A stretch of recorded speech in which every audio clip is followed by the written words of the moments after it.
A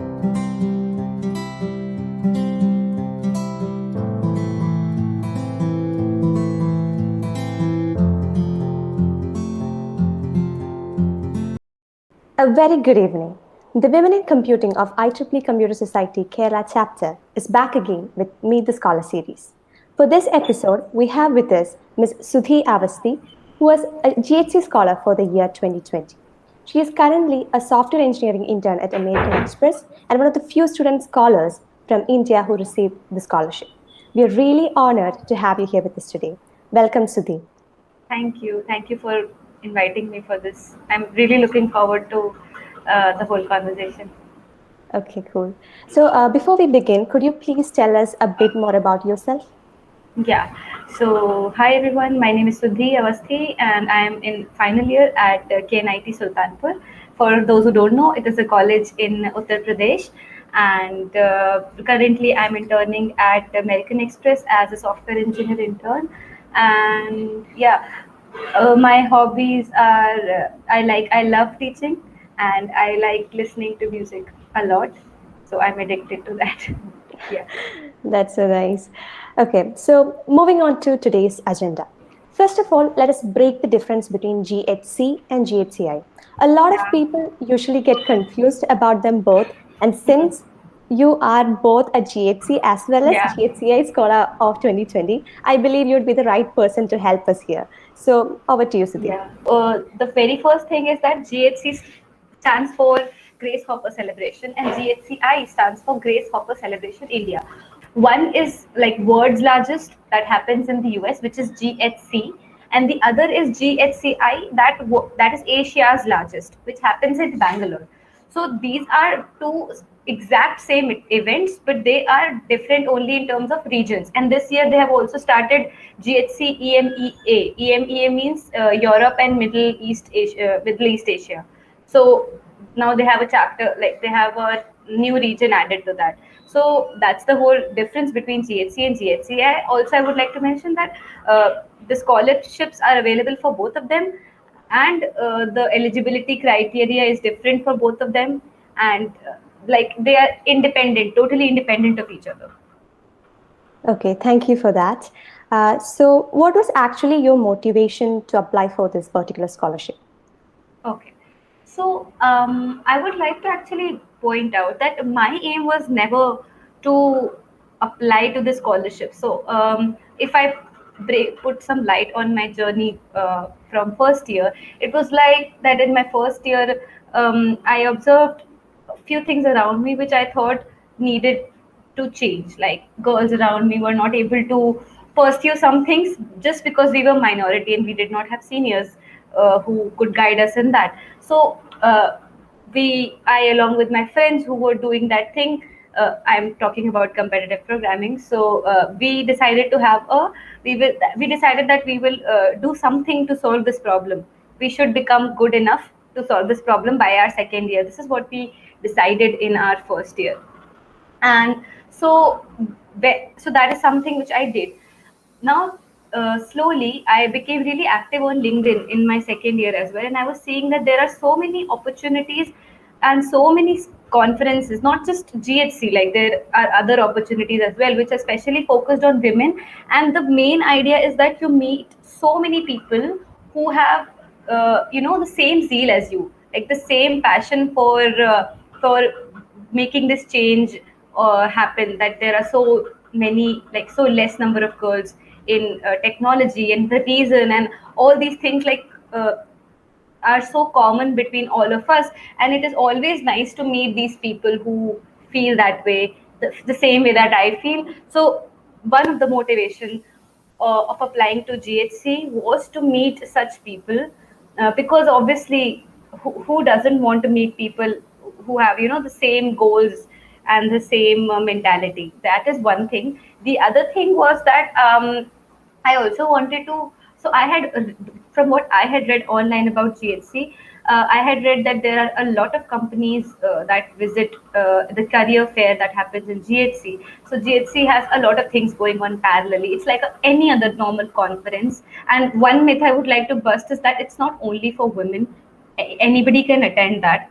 Most people, like most number of people who are attending is females, but it's not that you are, if you're a male or if you're not a female, you're not allowed. Anybody is allowed there.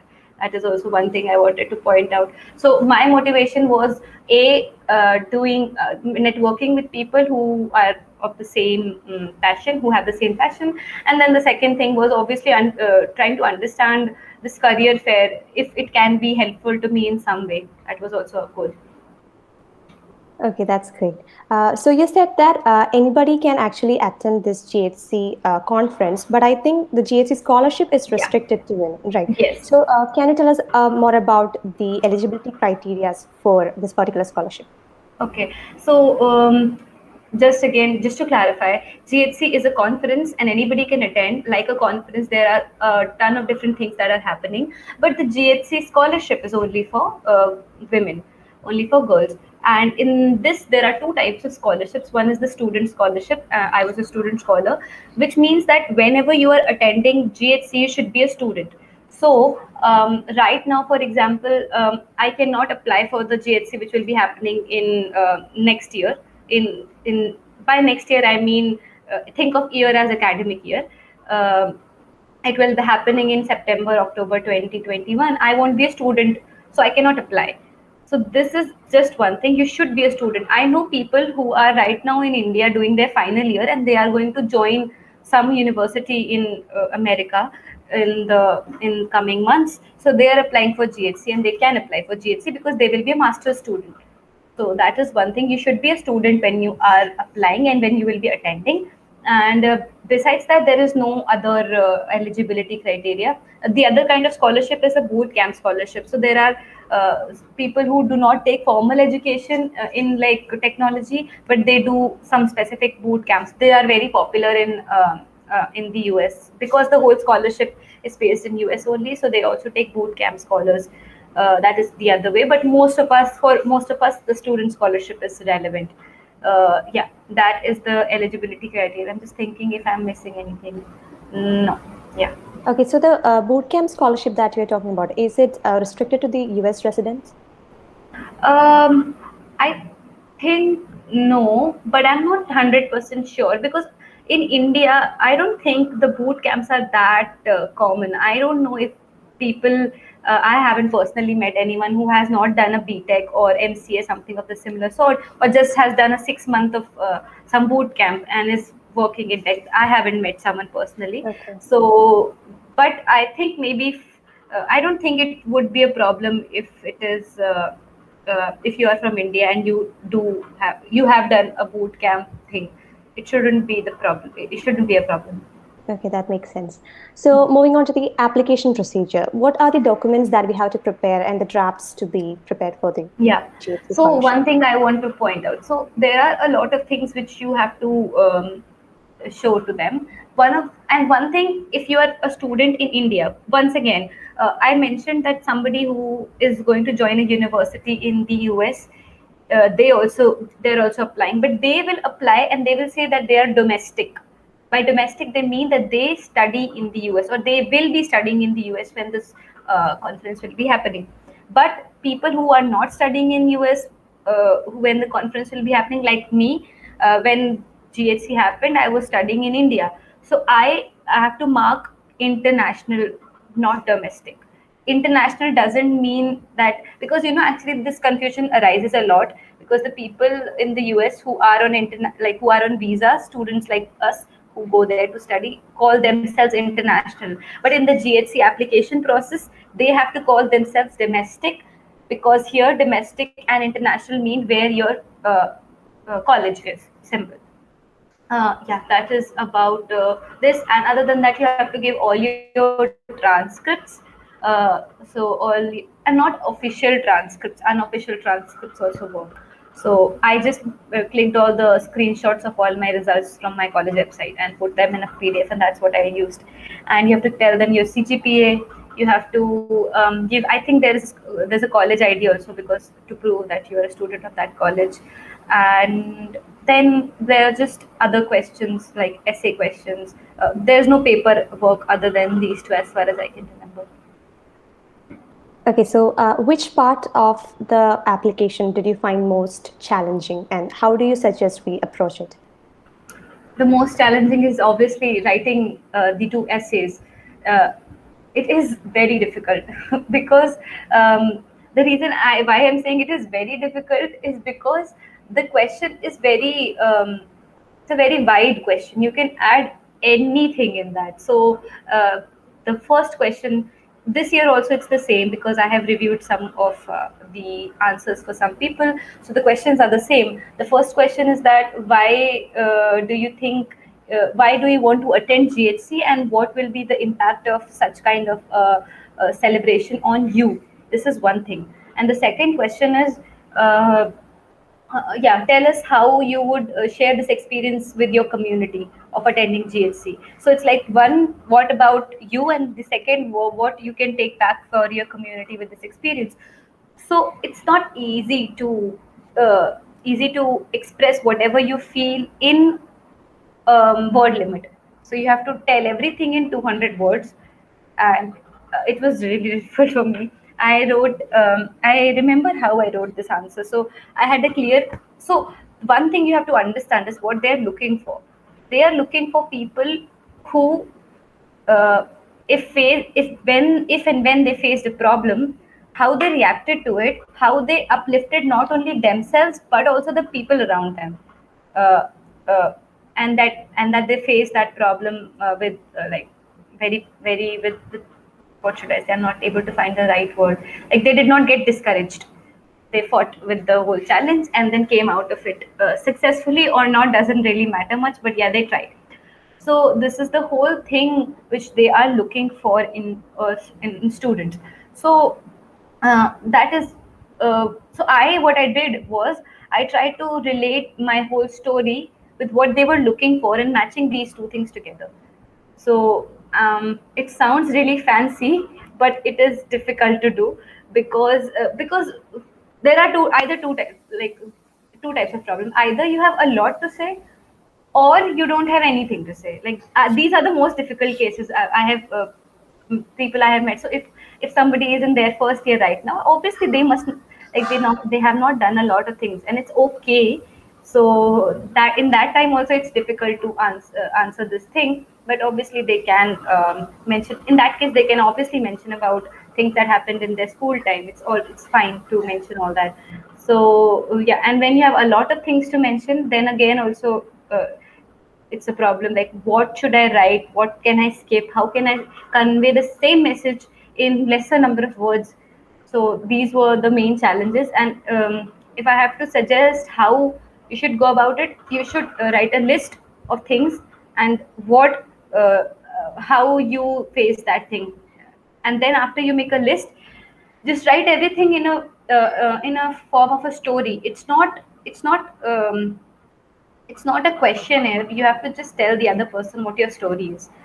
So you should keep it like a story. So if I give an example, how I started my first answer, I started by telling that this is the reason why I wanted to be like how and why I got interested in computer science, and this is the reason why I liked it. But then I faced this problem. But then I solved this problem via this, but now I want to solve this.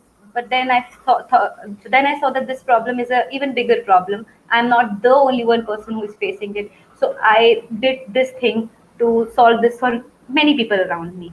So like this is a rough idea of how I wrote my first answer. And for the second answer, how it can affect your community, this is something you should think. You should sit and think. This is what I did. I sat and I thought, what if I get the GHC scholarship? What will happen? And actually, I could then think of a lot of things. So I said that in my college nobody knows about it. People will know about it. That happened. And when then I wrote that people will not only know about it, the experiences I collect from GHC, I will be able to share it with them, which will some in some way make them feel that the problems they are facing are not like they are not alone.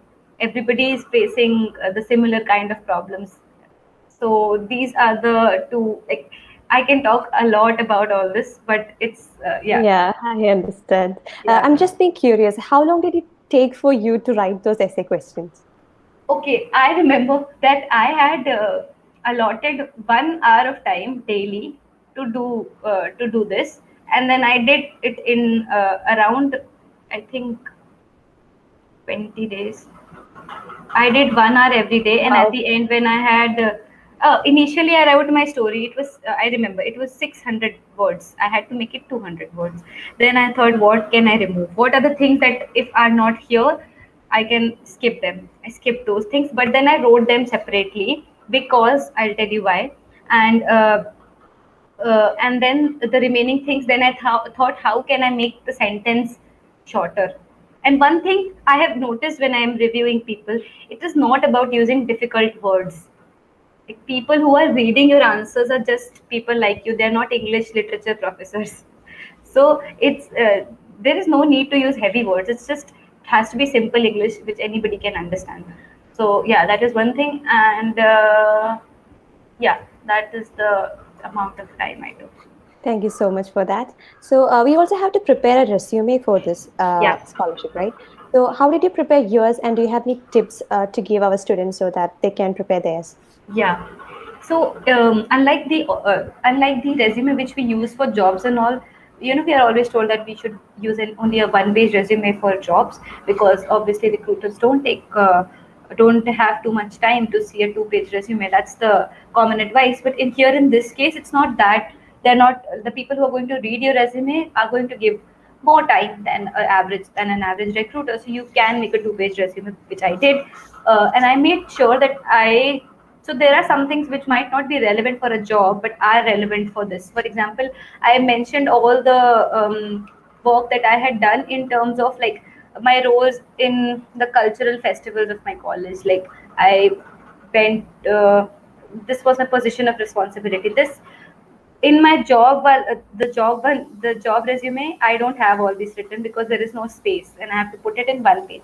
But in this resume I had written my position of responsibilities, even things as small as I had also written that I was the hostel prefect in first year. Why? Because it shows that I came up and took up that responsibility right when I was in first year. It is not a very big thing, but it still shows that I'm somebody who takes up uh, new things and tries to solve. And then what was my role in that? So everything which you have done and you think can relate to uplifting yourself or people around you can be put in your resume. uh, and it can be anything. It can be from, so first of all, so for example, if you're a first year student or second year student, you don't have many things to write. You can write about your experience in school. It's fine. Okay, so we also have to submit a letter of recommendation from faculty. So, who did you approach for submitting your LOR, and why did you approach them, and who all can recommend the applicant? Okay, so the professor, so it has to be, okay, I'm a bit confused in this. I'm 80% sure that it has to be a professor from your college, and it cannot be somebody who is outside your college, or maybe you have worked under him or research in a research position or anything of that sort. It has to be somebody from your college. But I'm 80% sure. Please Google it. Don't agree, like, don't just follow what I'm saying. So I reached out to a professor um, who knew what I was doing. So who knew that I am trying to do something different, and he was the only professor who was kind of aware of the different things I am trying. So this is the kind of professor you would want to go to. And uh, and the important thing is that you cannot see your letter of recommendation. The way it goes is that in your process, in your form, application form, there's a field where you can just write his email address, and then a similar, exactly, not exactly, but like a similar kind of form goes to him also. And it is not just a LOR. So a LOR is just one paragraph, two paragraphs, whatever it is. But this is a whole application.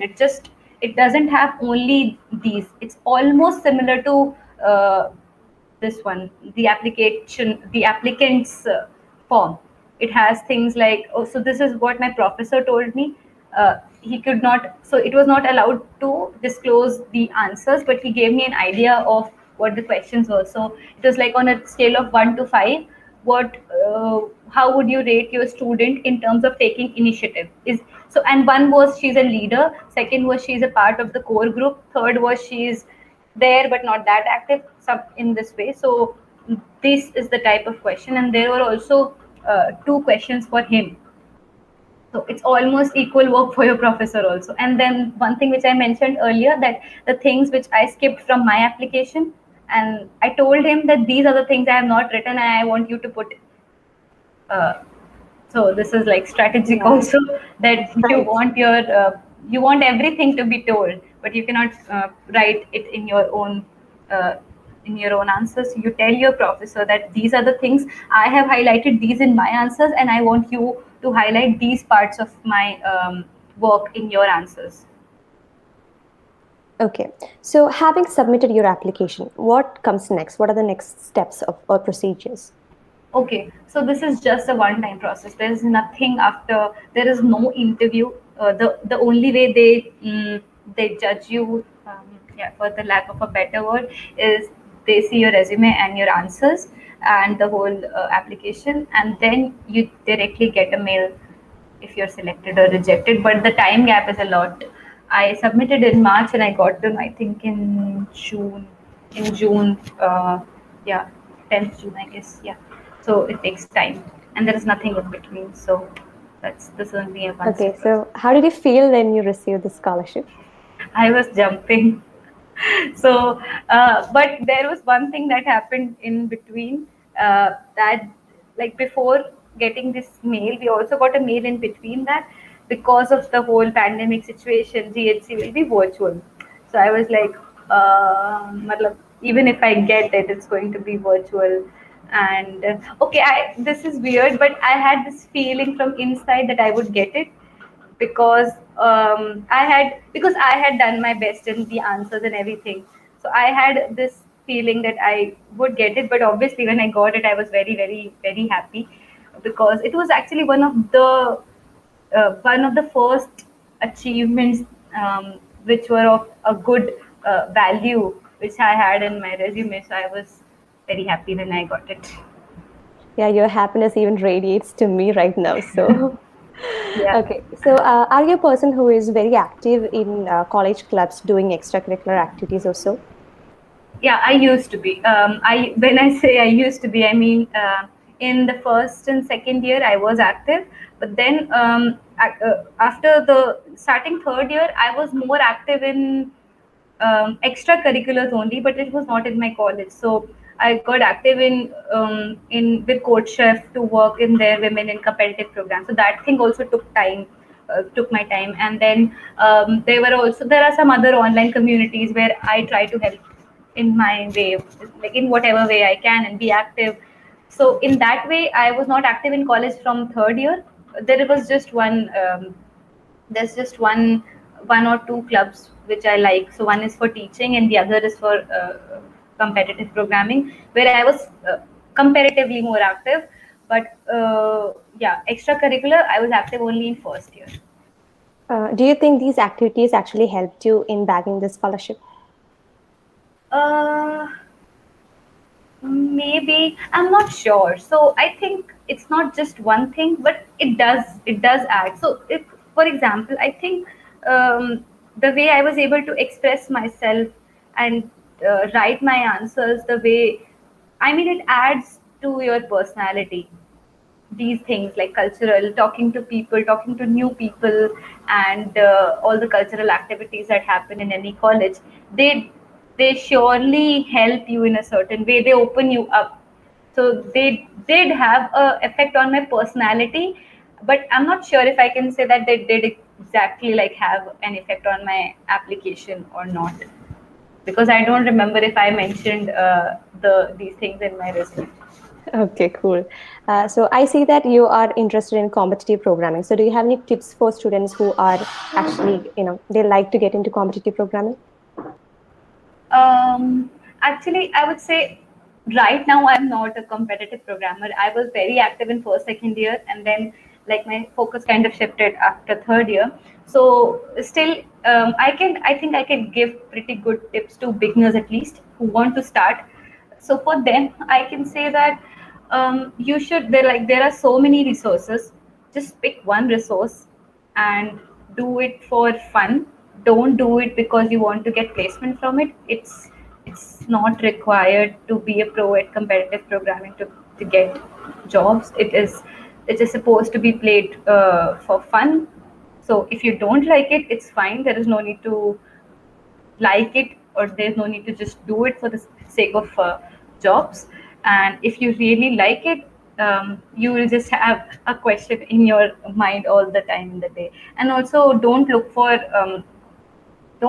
solution too fast, but don't wait for weeks also for a question. You have Okay, to that's a find a great tip. balance. And also Yeah. absolve after contest. So give a contests, and after contest, if the questions you were not able to do, read, try without seeing anything first. Then again, if you're not able to do it, then try to see the solutions in the tutorials. That's how you learn. That's the most important part. Okay, thank you for that. So 2020 was the first time GHC went virtual. So how was Yeah. that experience different from the ones you heard about before, the offline ones? Yeah. Okay, I will be very honest. If it was not all offline, it would have been a different story. So, to give you an example from what I have heard and read online, and people talk to people who went before, they get to go all paid trip to US for 3 days. It's like, oh, it sounds so good in the very first place. Then, secondly, there are companies like Disney which are hiring there. So this thing happened when GHC happened, I think in 2019 in Florida. They had, I'm not sure if Florida or some other place, but I think Florida. So the Disney company took, so the companies have their parties. Uh, so they took people to Disneyland for free for the night party. I mean, I was on a laptop listening to recruiters in during my GHC. Oh, well, So that's I, awesome.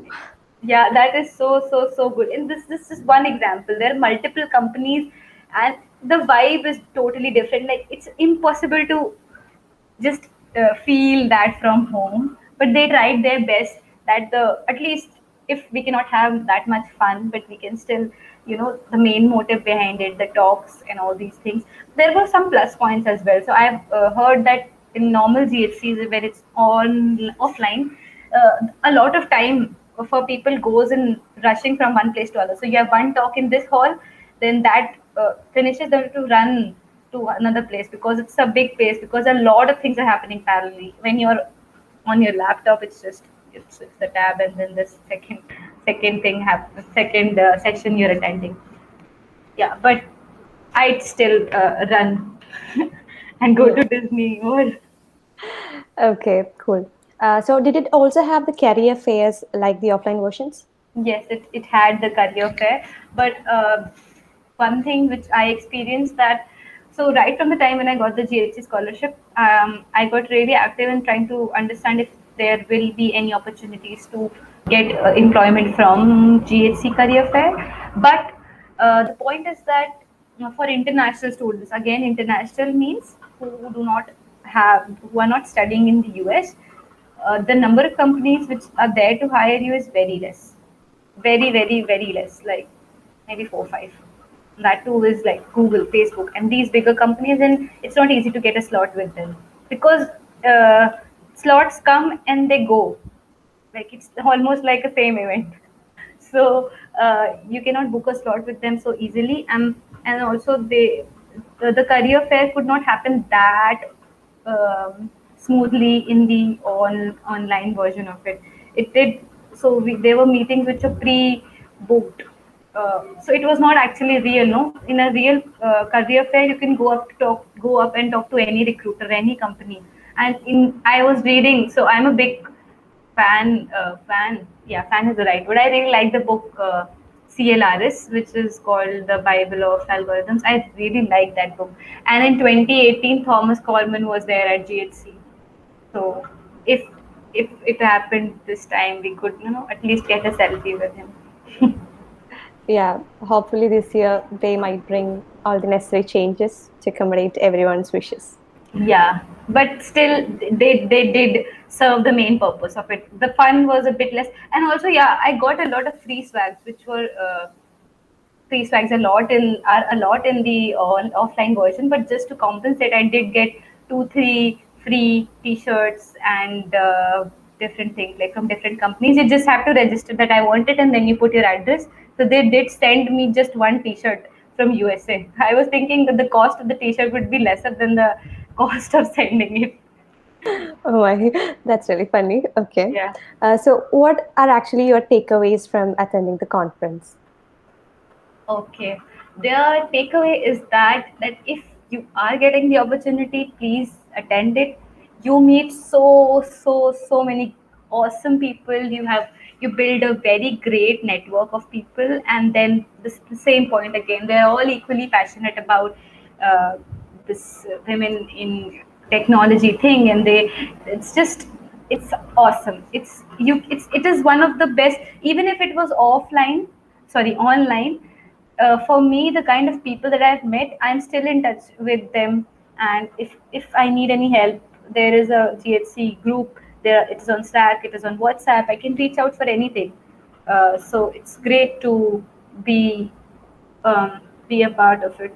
And I think even if it is online or offline or whatever and however, even if the India one as well, uh, it's really great to attend all these. Apart from the sessions and the recruiters, the sessions that the keynote speakers who come. So for GHC, Serena Williams was the keynote speaker. So listening to them is is obviously like it's a life it's a very great experience. So I'm not able to even find proper words for it. It's awesome. Yeah, it definitely is awesome. So, what do you actually think would be the reason that made your application stand out from the rest of the applicants? Okay. um, I think that I was able to explain my. So again, I have said this earlier as well, that everybody has a story. Okay, you don't have to be something exceptional to get the JSC scholarship. The point is that how you say your story. Are you able to communicate your story? That's the whole point of it. So one thing which made me stand out was this thing.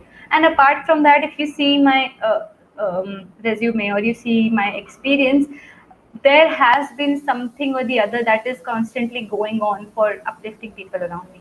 So I think that is one thing.